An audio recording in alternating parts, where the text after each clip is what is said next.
आज मैं स्टार्ट कर रही हूँ क्लास 7 का चैप्टर 5 लाइन्स एंड एंगल्स और इस वीडियो के पार्ट 1 में आप देखेंगे सिर्फ इसका इंट्रोडक्शन पार्ट। तो शुरुआत करते हैं हम लाइन सेगमेंट से। तो पिछली क्लास का हम थोड़ा सा रिकॉल करेंगे इंट्रोडक्शन पार्ट में। तो line segment is a part of line. तो लाइन सेगमेंट के हमेशा 2 एंड पॉइंट्स होते हैं।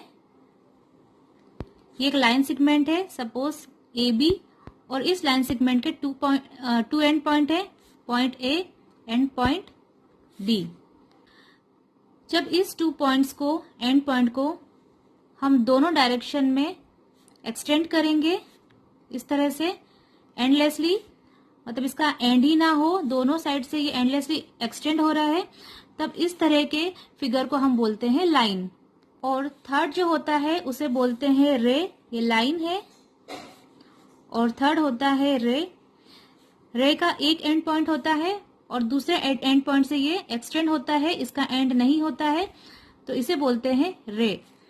तो ये है लाइन सेगमेंट ए बी, इसे डिनोट करते हैं इस तरह से ए बी और इसके ऊपर इस तरह से हम लाइन सेगमेंट बनाते हैं। दूसरा होता है लाइन ए बी, इसको हम डिनोट करते हैं इस तरह से दोनों साइड एरो बनाकर। और थर्ड होता है रे ए बी, इसको हम डिनोट इस तरह से करेंगे, इसका एक एंड पॉइंट होगा और दूसरे साइड एरो होगा।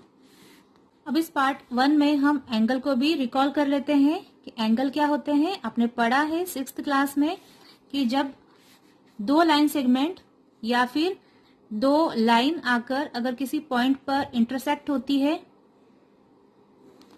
तो एक कॉर्नर फॉर्म होता है, जैसे कि यहाँ पर ये लाइन इंटरसेक्ट हो रही है तो यहाँ पे कॉर्नर फॉर्म हो रहा है, इसे बोलते हैं एंगल। सपोज यहाँ पर पॉइंट P है, Q R S। एक और एग्जांपल लेते हैं, यहां पर मैं एक ट्रायंगल बना रही हूं, A B C। ये A पॉइंट है, ये B पॉइंट है और ये C पॉइंट है। यहां पर लाइन सेगमेंट AC और लाइन सेगमेंट BC मीट कर रहे हैं पॉइंट C पर, यानी AC लाइन सेगमेंट और BC लाइन सेगमेंट इंटरसेक्ट हो रहे हैं C पॉइंट पर और यहाँ पर एक कॉर्नर फॉर्म हो रहा है। तो उसी तरह से CA लाइन सेगमेंट और BA लाइन सेगमेंट मिल रहे हैं A पॉइंट पर इंटरसेक्ट हो रहे हैं तो यहाँ एक कॉर्नर बन रहा है। उसी तरह से AB लाइन सेगमेंट और CB लाइन सेगमेंट इस पॉइंट पर आकर इंटरसेक्ट हो रहे हैं तो यहाँ पर एक कॉर्नर बन रहा है, यानी यहाँ पर एक एंगल बन रहा है। तो यहाँ पर 2 लाइन्स मिल रही है और इस पॉइंट पर इंटरसेक्ट हो रही है। सपोज ये पॉइंट O है तो यहाँ पे 4 कॉर्नर्स बने हैं, यानी 4 एंगल्स बने हैं। इसे हम इस तरह से डिनोट करेंगे, एंगल PO पर एंगल बन रहा है तो angle POQ, angle POQ। Second angle बन रहा है QOR, angle QOR, angle ROS। O पर एंगल बन रहा है इसलिए इसे हम O को बीच में रखेंगे। और फोर्थ एंगल बन रहा है POS, इसको SOP लिखें या POS, एक ही बात है, O बीच में आना चाहिए। उसी तरह से अगर हमें एंगल C बताना है तो इसको हम इस तरह से लिखेंगे, एंगल ACB या एंगल ACB ऐसा भी लिख सकते हैं, या फिर एंगल BCA, एक ही बात है।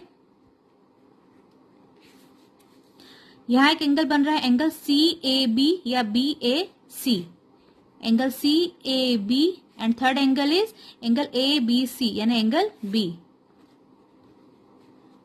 तो चैप्टर 5 में मैंने लाइंस और एंगल का आज आपको थोड़ा सा इंट्रोडक्शन पार्ट बताया है, जिसमें हमने पिछला थोड़ा सा रिकॉल किया है। और कल पार्ट 2 में हम पढ़ेंगे रिलेटेड एंगल्स, जिसमें मैं आपको कॉम्प्लीमेंट्री एंगल और सप्लीमेंट्री एंगल के बारे में बताऊंगी।